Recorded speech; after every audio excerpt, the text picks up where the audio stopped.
ഞാൻ ഈ സർക്കാർ വന്നതിന് ശേഷമുള്ള രണ്ടാമത്തെ തമാശയാണിത്. ആദ്യത്തെ തമാശ 14 പ്രാവശ്യം റിക്കവറി നടത്താൻ പോയിട്ട് ഒന്നും ചെയ്യാതെ ഞങ്ങളുടെ സർക്കാർ വന്നതിൻ്റെ പിറ്റേ ദിവസം റിക്കവറി എറണാകുളത്തെ ഭൂമിയിൽ നടത്തിയപ്പോൾ അതിന് സമരം ചെയ്യാൻ പോയ മന്ത്രിമാരുടേതായിരുന്നു ആദ്യത്തെ തമാശ. ഇത് കേട്ടസി കോളാണ്. എനിക്ക് മുൻപുണ്ടായിരുന്ന ശ്രീ പിണറായി വിജയൻ ഉൾപ്പെടെയുള്ള മുഴുവൻ മുഖ്യമന്ത്രിമാരും അവരുടെ സ്ഥാനമേറ്റ് കഴിഞ്ഞാൽ അവിടെ ആരാണ് പ്രധാനമന്ത്രിയെങ്കിലും പ്രധാനപ്പെട്ട മന്ത്രിമാരെ പോയി കാണുന്നത് കേട്ടസി കോളാണ്. ഞാനും അത് ചെയ്തു. 2 പ്രാവശ്യവും മുൻ മുഖ്യമന്ത്രി അത് ചെയ്തിട്ടുണ്ട്. അദ്ദേഹത്തിൻ്റെ സമയത്ത് ഞാൻ ആദ്യമായിട്ടാണ് നരേന്ദ്രമോദിയെ നേരിൽ കാണുന്നത്. ഞാൻ ഉടനെ തന്നെ പറഞ്ഞു, പിണറായി വിജയൻ്റെ വീടൊന്ന് റെയ്ഡ് ചെയ്യണം നാളെ ED കൊണ്ട്. അപ്പോൾ ഉടനെ മോഡി അപ്പം തന്നെ ഫോണെടുത്ത് കുത്തി. എന്നിട്ട് പറഞ്ഞു, നാളെ രാവിലെ സതീശൻ വന്നിട്ട് ആദ്യമായിട്ടൊരു കാര്യം പറഞ്ഞാണ്, നാളെ രാവിലെ കംപ്ലീറ്റ് സ്ഥലത്ത് റെയ്ഡ് ചെയ്യണം. അപ്പോൾ ഞാൻ പറഞ്ഞു, ഒരു സ്ഥലത്ത് പോരാ, 12 സ്ഥലത്ത് ചെയ്യണം. ആ സതീശൻ പറഞ്ഞേക്കണത് 12 സ്ഥലത്ത് റെയ്ഡ് ചെയ്യാനാണ് പറഞ്ഞേക്കണത്. അങ്ങനെ 12 സ്ഥലത്ത് റെയ്ഡ് ചെയ്തു. ഇത് മുൻ മന്ത്രിമാരുൾപ്പെടെയുള്ള ആളുകൾ വരെ വന്ന് പത്രക്കാരോട് പറയുകയാണ്.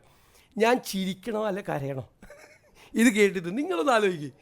നരേന്ദ്രമോദി ആദ്യമായിട്ട് കണ്ട് മുഖ്യമന്ത്രിയായിട്ട് കാണാൻ പോയപ്പോൾ ഇവിടുത്തെ പ്രതിപക്ഷ നേതാവായിരിക്കുന്ന അദ്ദേഹത്തിൻ്റെ വീട് റെയ്ഡ് ചെയ്യണമെന്ന് ഞാൻ പിണറായി വിജയൻ ഇതൊന്നും പറയില്ല കേട്ടോ. അദ്ദേഹം അങ്ങനെയൊന്നും പറയില്ല. എനിക്ക് അദ്ദേഹത്തെക്കുറിച്ച് എനിക്കൊരു റേറ്റിംഗ് ഉണ്ട് എൻ്റെ ഉള്ളിൽ. അദ്ദേഹം ഒന്നും പറയില്ല. പക്ഷെ നല്ലതാണിത്. എന്താണെന്നറിയാമോ, ഈ പണ്ടേ ഈ കമ്മ്യൂണിസ്റ്റുകാരെക്കുറിച്ചൊരു പരാതിയുണ്ട്, ബലം പിടുത്തം കൂടുതലാണ്, സ്റ്റിഫാണെന്ന്. അതൊക്കെ അയഞ്ഞ് അവർ തമാശ പറയാൻ തുടങ്ങിയല്ലോ. അതിലെനിക്കൊരു സന്തോഷമുണ്ട്. തമാശ പറയാൻ തുടങ്ങിയല്ലോ. എന്താണ് നടക്കുന്നത് കേരളത്തിൽ? നരേന്ദ്രമോദിയെ കണ്ടു.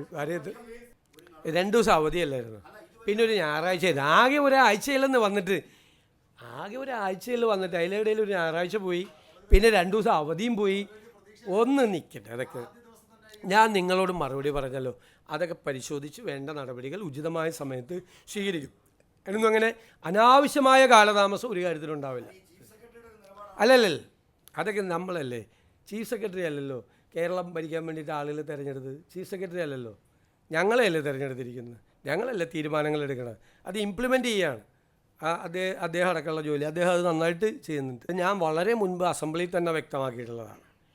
വ്യവസായ സ്ഥാപനങ്ങളിൽ നിന്ന് അല്ലെങ്കിൽ മുതലാളിമാരിൽ നിന്ന് എല്ലാ രാഷ്ട്രീയ പാർട്ടികളും പണം വാങ്ങിക്കും.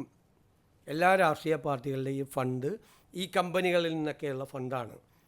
അങ്ങനെ CMRLൻ്റെ ആളിൽ നിന്ന് ഞങ്ങളുടെ പാർട്ടിക്കാർ മാത്രമല്ല കേരളത്തിലെ എല്ലാ രാഷ്ട്രീയ പാർട്ടികളും ആ പണം മേടിച്ചിട്ടുണ്ട്.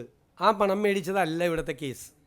ഇവിടുത്തെ കേസ് ഒരു കമ്പനിയും ആ കമ്പനിയും തമ്മിൽ നടത്തിയ ഇടപാടിൽ ആ കമ്പനിയുടെ അക്കൗണ്ടിലേക്ക്, എക്സാലോജിക് കമ്പനിയിലേക്ക് വലിയ തുക അയച്ചു കൊടുത്തു. ക്ലയൻറ്റ് സർവീസിന് വേണ്ടിയിട്ടാണ് അയച്ചു കൊടുത്തത്. എന്നാൽ ക്ലയൻറ്റ് സർവീസ് നടത്താതെ കള്ളപ്പണം വെളുപ്പിക്കാൻ വേണ്ടി മണി ലോണ്ടറിങ് ആണ്. അതുകൊണ്ടാണ് PMLA ആക്ട് വരുന്നത്. മനസ്സിലായില്ലേ? പ്രിവെൻഷൻ ഓഫ് മണി ലോണ്ടറിങ് ആക്ടിൻ്റെ പ്രൊവിഷൻസ് അട്രാക്ട് ചെയ്യുന്ന എന്നാണ് കേസിൻ്റെ ശരി. മെറിറ്റും ഡിമെറിറ്റും അല്ല ഞാൻ പറയണത്. അതാണ് ആ കേസ്. അതും രാഷ്ട്രീയ നേതാക്കൾ ബിസിനസ്സുകാരിൽ നിന്ന് പണം മേടിക്കുന്നതും തമ്മിൽ എന്ത് ബന്ധമാണുള്ളത്? രാഷ്ട്രീയ നേതാക്കളും രാഷ്ട്രീയ പാർട്ടികളും എല്ലാവരുടെയും ഇപ്പോൾ CPMൻ്റെ അക്കൗണ്ട് എടുത്ത് നോക്കിയാൽ അറിയാമല്ലോ. CPM ഈ വ്യക്തിയുടെ നിന്ന് CPM വാങ്ങിച്ചിട്ടുണ്ട് പണം. CPM നേതാക്കളൊക്കെ ആയിട്ട് വ്യക്തിപരമായ ബന്ധമുള്ള ആൾ. എൻ്റെ കോൺസ്റ്റിറ്റ്യുവൻസിയുടെ ഇപ്പുറത്തുള്ള ആളാണ്, ഞങ്ങൾക്കൊക്കെ പരിചയമുള്ള ആളാണ്. വ്യവസായിയായിട്ടുള്ള ഒരാളാണ്. കൊച്ചിയിലെ വലിയ പ്രധാനപ്പെട്ട സ്ഥാപനമാണത്.